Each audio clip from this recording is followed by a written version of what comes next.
The Dental Download podcast is your source for insight into dental school, conversations with dentists, specialists, and leaders in the industry. With new episodes every Monday morning, I'm your host, Haley Schultz. Let's get into this week's episode.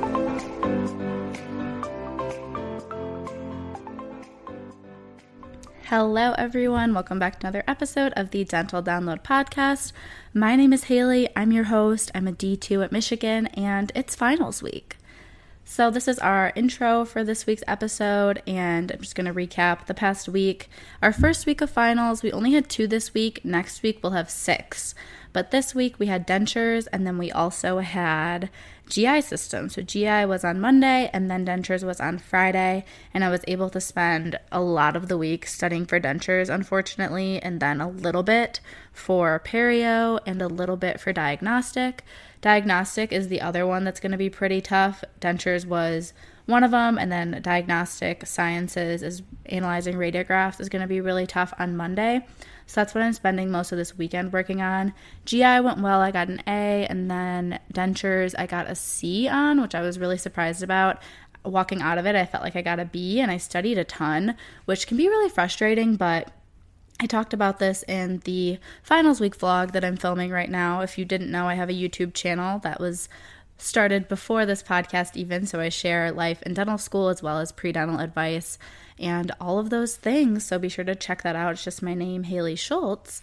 But in that blog, I was saying, man, it was so frustrating because I studied so much for this exam, more than I studied for a lot of other exams, more than I studied for the midterm, so you kind of expect that to pay off with a good grade, but I had to reframe my perspective and say, well, thank goodness I did study so much, because if I didn't know the material to what I thought was a pretty good amount, I felt like I had a solid understanding, I probably would have gotten like a 20% or a 30%. So I guess it's good that I knew enough to get a 76, but I thought I should have done better with how much I prepared. And I really do feel like I understand a lot more about dentures now, which I guess is the point. The point is learning, not necessarily a grade, but it was just kind of a weird situation.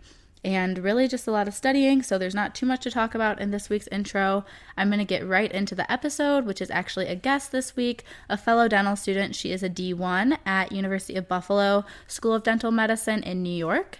So we talk about her pre-dental experience, how her gap year was, what she did, some things that made her application stand out, how she found her interest in dentistry, and then also about her dental school experience, the transition from undergrad to dental school, what she's involved in, kind of how her program works. So it's very insightful if you're a pre-dent looking at different programs, or if you're like me and you're a dental student and just find it interesting to see how life goes at other programs. It will also be a good listen for you. So we're going to get right into that episode today with Jacinta.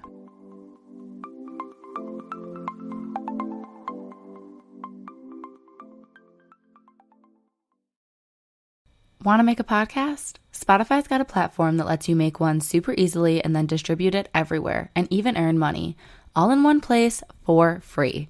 It's called Spotify for Podcasters. Here's how it works. Spotify for Podcasters lets you record and edit podcasts right away from your phone or computer, so no matter what your setup is like, you can start creating today. Then you can distribute your podcast to Spotify, but also everywhere else podcasts are heard. Video podcasts are also available, and you can earn money in a variety of ways, including ads and podcast subscriptions. Did I mention it is totally free, no catch? I've been using Spotify for Podcasters since the very beginning of my show, and now we're nearing our 200th episode, so I can definitely say it's an easy platform, and I've really loved using it. So be sure to download the Spotify for Podcasters app or go to www.spotify.com/podcasters to get started.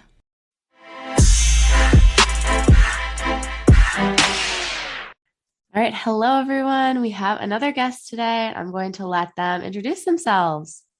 So hi, everyone. My name is Jacinta, and I am a D1 at the University at Buffalo School of Dental Medicine.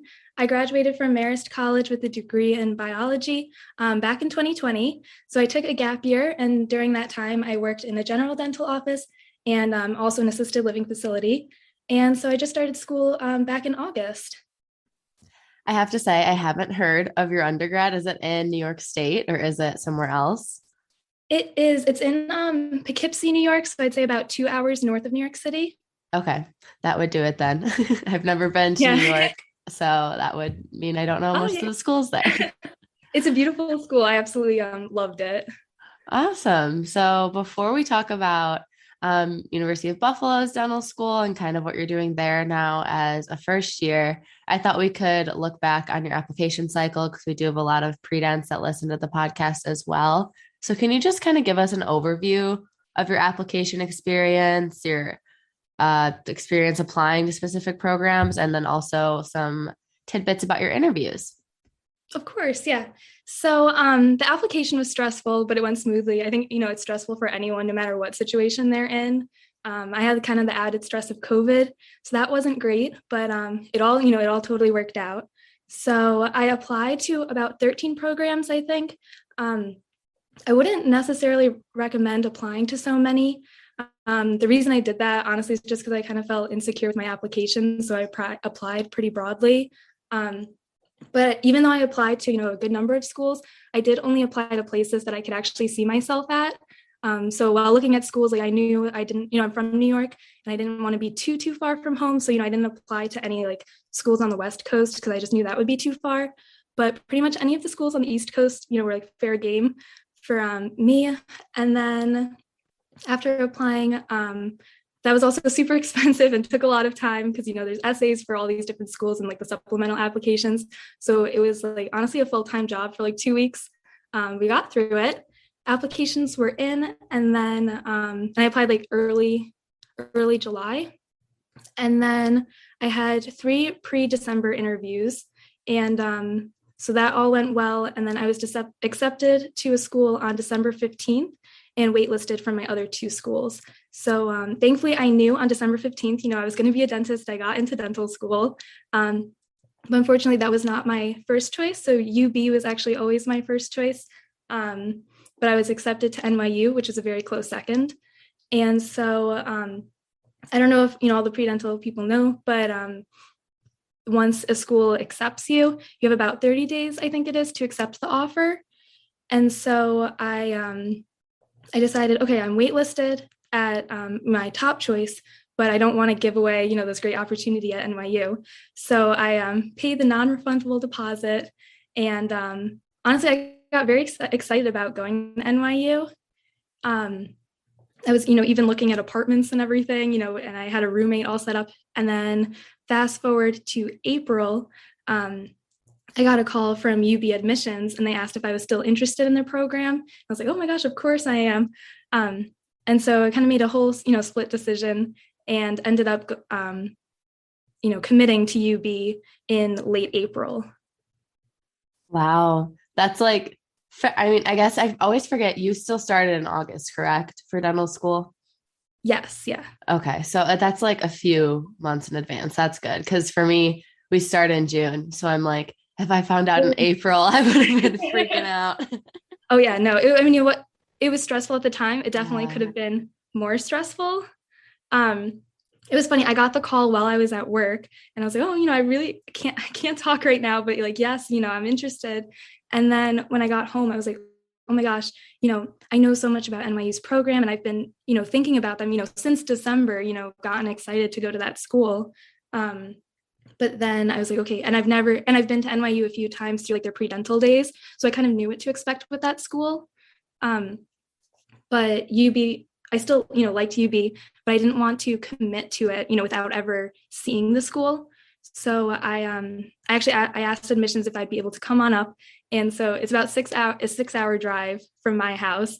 So after work the next day, my dad and I drove up here, and got to get a tour with 2 like wonderful D2s who kind of showed me around. And within the first 15 minutes of the tour, I was like, okay, I know UB is right for me.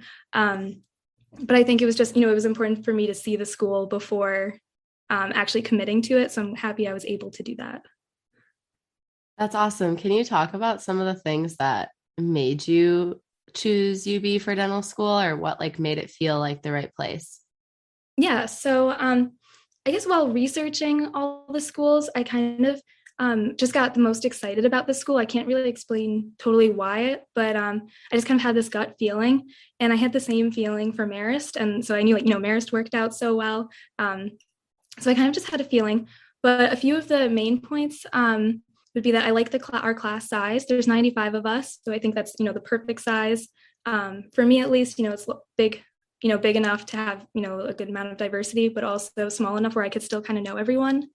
Um, they also just recently renovated the pre-clinic area, so it's all state of the art and beautiful. So I thought that was awesome. And then also the clinical experiences looked great. So we're in the city of Buffalo, so we have a ton of patients. And it's a state school, so state tuition is a lot lower, so that's also awesome. And then even during the interview day, I just felt like the faculty really cared about the students. So I just had a really good feeling that the faculty were here for us. Those are all really, really positive. I feel like I didn't really know much about Buffalo till, as we were discussing earlier before we started recording, that a couple students that I know from Michigan State for undergrad go to Buffalo now, and they're just like obsessed with it. And it looks like such like a beautiful area too, like surrounding city and everything. It very like naturey and pretty, and I guess suburban, which I feel like is probably fairly relaxing environment to be doing dental school in.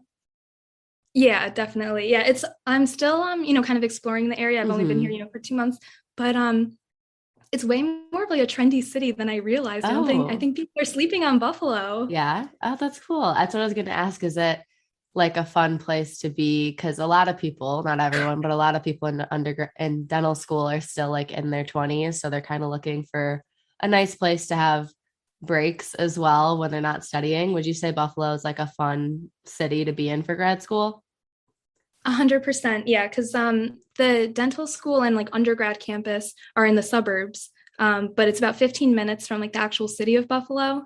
So there's just a lot to do in the city, and then also surrounding areas like Niagara Falls is only 20 minutes away. So I've been there, 3 times since school started. Huh. So there's cool stuff to do. That's cool. I guess I have been close to your campus then, because I know my parents have driven us to Niagara Falls on the New York side. So I've been on the Canada side because that's really accessible from Michigan. And then I've also been on the New York side. So I guess I've been close to Buffalo before, but I was a kid. So I don't really Okay. remember. Very cool. I haven't made it to the Canada side yet. I'll have to. I always hear that the Canada side is better. So Oh my gosh. I haven't been to either since I was like 8. So I can't tell you much. definitely recommend. It was good. And yeah, when you were going through your application experience, it reminded me a lot of my own, just in the sense that we both applied to 13 schools. We both agreed there's probably too many, but we tried to apply to places that we'd actually see ourselves going. And then, kind of the same thing, I also didn't want to go too far from family. So I didn't apply to schools way on the West Coast either. So that was interesting that we had similar thought processes there. I think it's pretty common, but for people listening, I feel like 13 is just a little bit overboard. It is, yeah. I mean, Yeah. it was a lot of work. It was expensive. And even though, I knew, if I was only accepted to one and, it wasn't, nearly my top choice, like I still would have, made it work and been happy going there. But I think, yeah, it wasn't necessary to apply to that many. One thing I wanted to ask really quick before we move on a little bit. Do you have any tips if people are interviewing right now? Because most interviews are still on Zoom, and that's what you did, not what I did. So you might have a little bit of a unique perspective to share there. Yeah. So Zoom, it makes it a little easier in some ways and a little harder in others. So easier in the sense that you don't have to actually travel to the school, so you save money on the traveling expenses and also the time with traveling. But then also, I feel like sometimes people's personalities can kind of be, I don't know, overshadowed on Zoom. It might not come through during the interview as well as it would if you were in person. So I think I kind of had that in my head and made sure that I was, a little bit more animated and, engaging because it is, I guess not as exciting to be on Zoom than in person. And then I guess it made it a little easier because I had a few like bullet points on a little sticky note of like topics that I wanted to like make sure that I discussed in the interview. So that was nice. I had a little cheat sheet with that. You talked about your gap year. You kind of already told us that you were working at a general dentist office as well as an assisted living facility. can you just go through why you felt like a gap year would be a good choice? Like you said, you only applied the one time, so it's not like you didn't get in and you were using a gap year for that purpose. What was your thought process? Yeah, so deciding on the gap year, at the time, it was a really stressful decision. Looking back, it was the best decision I made. I don't know why I was so stressed about doing it. Um, but I decided on a gap year, one, because I just kind of knew I wasn't ready to apply. Because the application cycle is about a year long. And so I decided on dentistry in my sophomore year of college. And then I guess if I really wanted to, get ahead of the game and apply, I would have wanted to take the DAT in the summer between sophomore and junior year. And I knew I just definitely wasn't ready for that. I wanted to make sure that I had a few more science courses under my belt, and just, some more experience. So I decided that, okay, I'll take the stress off of myself and take a gap year. And that will also let me focus completely on applying instead of, having school and like the stress of school plus the stress of applying. So those were like two reasons. And then also, I just kind of liked the idea of taking a year off from school and, doing something a little different. So that was just really appealing to me. Yeah, that makes a lot of sense. And I feel like it just gives you time to kind of breathe a little bit before you jump into four more really rigorous years. And it seems to have done you well. So I didn't do a gap year, but everyone I've talked to that's done one is like it was the best experience and they don't feel, I think a lot of people worry about feeling behind or like late or anything, but you don't seem to feel that way. Not at all. And even, it was only 1 year. A lot of my classmates are even older or my age or, just like a year younger. Even if the gap year is more than a year, I think it's totally fine. Everyone's kind of on their own path. So, we'll all make it through. It doesn't really matter too much, how old you are once you're done with school. And I guess, yeah, I would like kind of recommend anyone to take a gap year, unless you're like 100% sure that you want to go in, straight from college, undergrad to dental school. Say, kind of relax it, take the year off, academically, if you're not 100% sure that you want to go straight into school. Yeah, I think honestly, 70%, if not more, of my class had at least one gap year. And then a handful are like non-traditional, have been working for 5, 6, 10 years. So people might like when you're in undergrad and you're sitting in pre-dental club, it feels like everyone goes right from graduation into dental school, but that's like it's just not the norm. So I think people overthink it and stress themselves out in undergrad, but it's really not necessary because that's just not how it really happens. I 100% agree. Yeah, I think there was a slight stigma to it. But then, I'm still so happy I did it. And I think that's now kind of the trend where people are going that way. Exactly, exactly. And I think it's something also, like you were saying, the stigma, like parents, especially, I feel have a hard time understanding gap years sometimes, or people are afraid to tell their families about it because they think it's going to come across that you're like being lazy or you're going to not end up going to dental school. You're going to like quit the whole process, but that's just not, Yes. it's not what it's about. It's about taking a year to get some work experience, to make your application even stronger, to take a moment to breathe and relax so you can be a year smarter, more independent, grown into yourself before you start 4 years of grad school. So props to you for doing one. I think it probably served you very well. Yes, yeah. And what you were saying with the parents, my parents are super supportive of me. But I think, when I mentioned that I was thinking about taking a gap year, they both were like, oh, wait, what? You're taking a year off. And I was like, no, it's not a year. It's a year off academically, but, I'll be doing stuff during the year. So, I kept it, pretty filled. And I think, now they're very happy that I took it. I think they just, didn't know that, kind of people took gap years in between undergrad and dental school. Exactly. So if people are thinking about it, that might be a little hurdle you have to get through is like talking to friends and family about it, but I think it will pay off in the long run. Mhm. So looking ahead for our little conversation here, I would love to know a little bit more about your application specifically, kind of something that you thought in undergrad made you a strong applicant or something that made you unique. Yeah. So I don't think I had anything, truly amazing on the application. I don't have, some crazy story of, like why I got into dentistry or like, something really cool that I've done. I think my biggest thing was just consistency. So I, consistently, stayed active in the school. So I volunteered through, different campus organizations, like almost on a weekly basis. And then also was just, pretty active in campus clubs, whether it be as a member of the club or, in a leadership position on the club. I was on the cheer team for the first 2 years of college.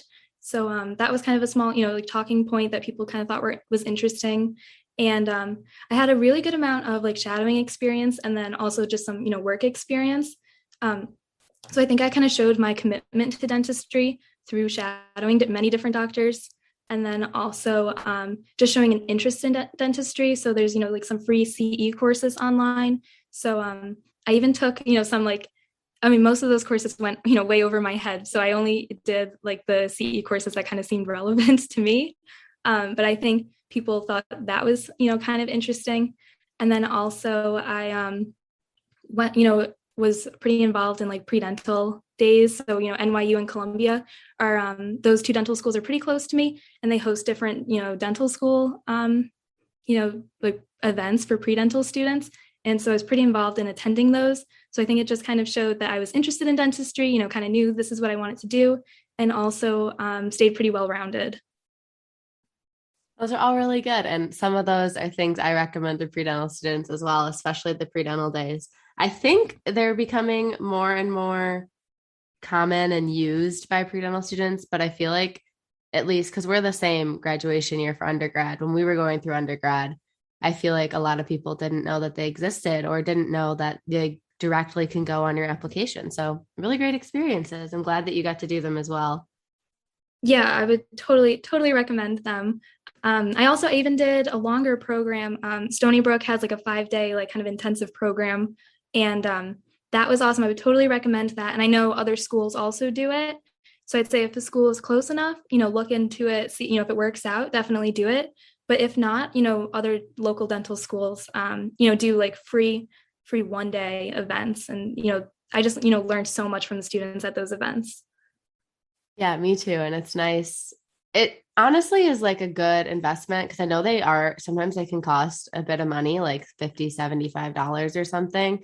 But if you think about the application fee you could be paying to the school and like costs to potentially go interview there, all these things, it's worth it to go get a look at the school for that fee. And it's like a fully immersed day and it's hands-on. You get to meet students. It's really fun. And that gives you a lot better idea of if you actually want to apply there or not too. So highly, highly recommend the pre-dental days. Yep. So two last things about pre-dental things, and then we'll get into your dental school experience. So as an undergrad, when did you realize that dentistry was the career for you?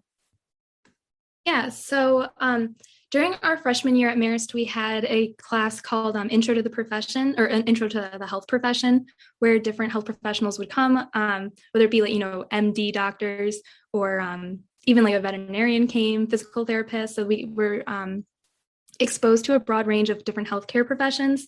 And I don't think there was a dentist there. I don't remember that. But hearing all those people talk, I was like, okay, this is, healthcare is definitely what I want to do. So, I love to work with people, but it's just something didn't click for all the other professions. There was always something where I was like, oh, I really just can't see myself doing that all the time. And so at the end of freshman year, I was like, oh my gosh, I've gone through an entire year. I'm still under this, general pre-health umbrella. I still, don't know exactly what I want to do. So it kind of caused, a little bit of stress and anxiety for me. I still did not know exactly, which path I wanted to take. And then I was at my own dental office. I was getting a filling done. And I thought, I never minded going to the dentist. My dentist is always, in such a great mood. He's very personable. And so I just started asking him a few questions about his day to day. And he then, he was really excited for me that I was even considering dentistry. He loves dentistry. So I thought that was a great sign. And then I ended up shadowing him and I really enjoyed it. And so after that, it just kind of snowballed. I kind of just looked for more opportunities to shadow other dentists. And that it just kind of took off from there. And then after I was just, more exposed to the profession, I decided I really liked it. Awesome. I like that you were proactive and went out and tried to figure out if dentistry was the career for you. Good job. Yeah. I Thank feel like, you. yeah, I feel like, I don't know, some people I connect with them and it's totally fine, but they're just like, I don't know, I might want to do this, might want to do that. We'll see. But they're not like doing anything about it. And I think that's fine, especially if you're still in high school or just starting undergrad. But at some point, the only way you're going to know is if you job shadow or at least like call up and talk to people in the different professions because like especially with dentistry there's so much to do to get into dental school, so you're doing yourself a disservice the longer you kind of put off making that decision because you're just going to be more stressed out trying to get prerequisites and start gathering your application stuff. So the earlier you can narrow it down, the better, but you don't need to put too much pressure on yourself. But it's good, like you did, to be proactive and start talking to dentists and see if it's the right career for you. Yeah, I 100% agree. It's just there is a lot of work that goes into the application for dental school and any other professional program. So I think it's definitely good. Be proactive, and it'll all work out. Everything does. It might take a little longer for some people, but in the end, it all works out. Totally agree. I don't want to come off with a negative tone. It definitely will work out. And as I said, there's a reason that so many of my classmates didn't start dental school till 24, 25, 26. It's because it's not necessarily fair to expect 18-year-olds to know what they want to do for the rest of their life. So if you're in that boat and you're kind of teetering between dentistry or not, that's okay. But the best way to help figure it out is shadowing as many different dentists as you can, especially because I feel like so many offices run differently. I'm sure you encountered that from like your family dentist or any other people you shadowed.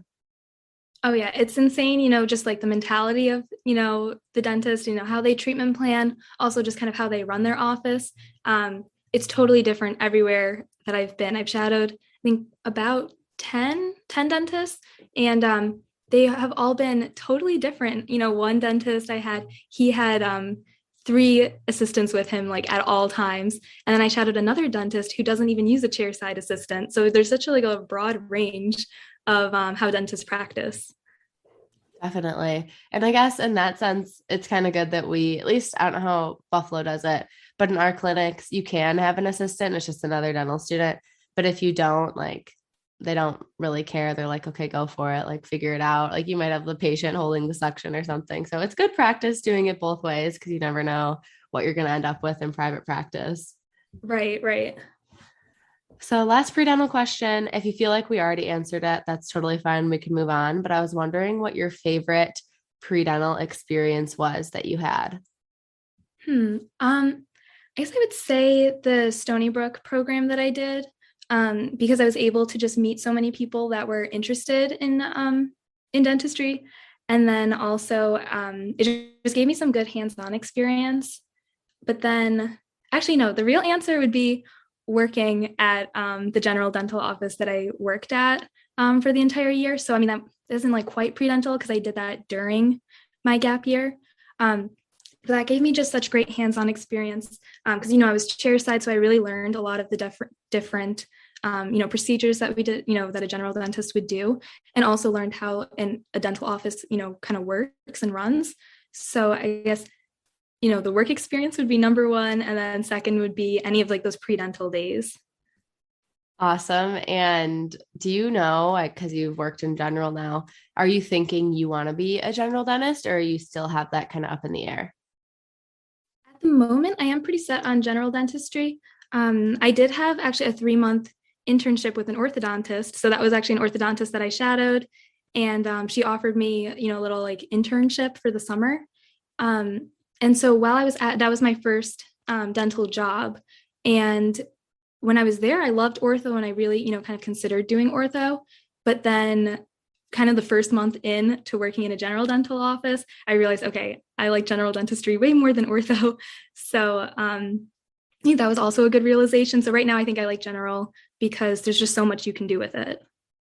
Definitely. And we're going to have solid ortho knowledge, solid knowledge of all the specialties, at least for making diagnostic decisions. And then you might have to refer out, but we can do a lot of procedures as general dentists. So I know a lot of high schoolers, especially that I talk to, are like, I want to be an orthodontist, but they don't really know what that entails. So I think that people got to give general dentistry a chance first and see all that you can do, because you can do pretty much anything that you feel like learning.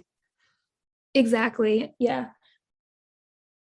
So, your transition to dental school is something I also wanted to talk about. At least for me, the transition to dental school was pretty rocky, but it was also peak middle of COVID. So, it was a whole other thing, not getting Oh to my gosh. graduate from undergrad, as I'm sure you also remember that for us in the 2020 class. But can you Yeah. talk The forgotten about class. I know. It feels long ago now that we're in the middle of our grad programs, but Yeah. can you talk about your transition to dental school? Just let us know how it's been and if you had anything that has helped so far. Sure. So I think the transition into anywhere would be, there's a learning curve to it. And so I think it's kind of funny because I'm 2 months in, and some days I feel like, I'm absolutely thriving, like, okay, this is where I belong, this is what I should be doing. And then other days, of course, like after like a hard gross test, gross anatomy, I'll like have, days of self-doubt, like, okay, like what is going on? um, and so I think it has been hard, but honestly better than I kind of expected. I'm happily surprised with the amount of free time that I have. And I think that's because I kind of make sure to, like when I'm studying, like I'm totally focused on studying. And then when I'm taking a break, I am, school is totally off my mind. So I think transition has been pretty good because in undergrad, the lines were kind of blurred between, studying and also having fun. If I was having fun, I would, still think about school in the back of my head, which I've been kind of trying not to do now. And so I think that kind of has made the transition easier because there's just so much to learn. And I know that I can't have every single point down absolutely perfect, but as long as, I'm doing my best. And I think it's, just kind of been working out. I totally reiterate what you were saying, that you just can't learn everything in every class right when it's presented to you. And that freaked me out at first because we're going to be working directly on patients. We have people's oral health in our hands. And honestly, that relates a lot to your body systemic health, as we're learning in all of our classes. So it can be a lot of pressure. And that stressed me out a lot with my transition as well. Like, I need to make sure I know this stuff. Like, I need to be able to provide great care to my patients. But one thing that I've noticed now, being in my second year, is the most important things, whether it's for diagnosing or treatment planning or like specific diseases or conditions that come up a lot. Like I just said, they come up a lot throughout all of your classes, and you get taught them over and over and over. So things that are important to pass boards, or things that are going to be pretty common in your treatment of patients one day, I feel like they teach us a lot over and over in all different classes. So that kind of made me a little less stressed, knowing that the most important things were being emphasized, and I will know them eventually by the time I graduate. Yes, I think, yeah, we definitely will know it. Will be good. Um, and also, I think I've also just been better at not memorizing like the straight facts and knowing, okay, I'm not going to be able to get through all these slides and know every single thing on the slide, but if I know enough, I can kind of figure out the question, just based on like the knowledge I have. And so I think it's being confident, like, okay, you do know this, you might not know exactly what the question is asking, but based on the other knowledge that I got from studying, I could kind of figure it out. I mean, it doesn't always work out, but that's big. And then, like you were saying, I'm only 2 months in, but I've heard about, osteoporosis in my gross anatomy class in biochem and also in histology. So already, these three classes have been overlapping a little bit. And I'm sure, like you said, it's going to overlap even more. Exactly. Like, you can learn about something in anatomy, and then it's going to come up in five more classes later on, or you learn about it in like immunology or whatever. So that also helps with the exams and quizzes, like you were saying. You do start to develop kind of a baseline of knowledge that helps you throughout all of your classes, which again makes dental school a little less hard for people that get Yeah, worried just a about little it. bit. Yeah, it's still hard, but it's manageable, I would say. Would you feel like dental school is more manageable than you expected, or is it about as tough as you expected? I think it is more manageable than I thought. It I was a little nervous about being in class for so long every day. In undergrad, I have like an early morning class and then an afternoon class with, all the, hours in between. And now it's just, class, class, class, class. But I think since everyone's in the same boat, it makes it a little easier. And, even like the study sessions can kind of be like a social thing as well. So it's just different because, all my friends are doing the same thing. While in undergrad, we weren't necessarily doing that. And so sometimes I felt like I was missing out in undergrad, with like my friends who weren't on like the pre-health track. So I think everyone kind of being in the same boat makes dental school a little bit easier in that sense. Yeah, there's a lot of community, a lot of morale boosting between all of your classmates, which is definitely fun. I Mhm. have two last questions about dental school. One being, do you have like a favorite study tactic or study thing that you do that you could share with the listeners? Yeah, so every class I think is different. So I study, slightly different for every class, and that's just kind of trial and error. Seeing how I do on the first test, and then trying to like optimize that for the second test. But I guess in general, I like to use Pomodoro timing. So I don't know if people are familiar with that, but it's kind of the principle where you set a specific amount of time to do work, and then a specific amount of time to take a break. And so personally, I do 30 minutes of studying and then 5-minute breaks. And that just allows me not to get burnt out. So I could do that for hours. And it kind of just helps me be productive because I know in those 30 minutes, like I'm only studying, I'm not taking, not doing anything else.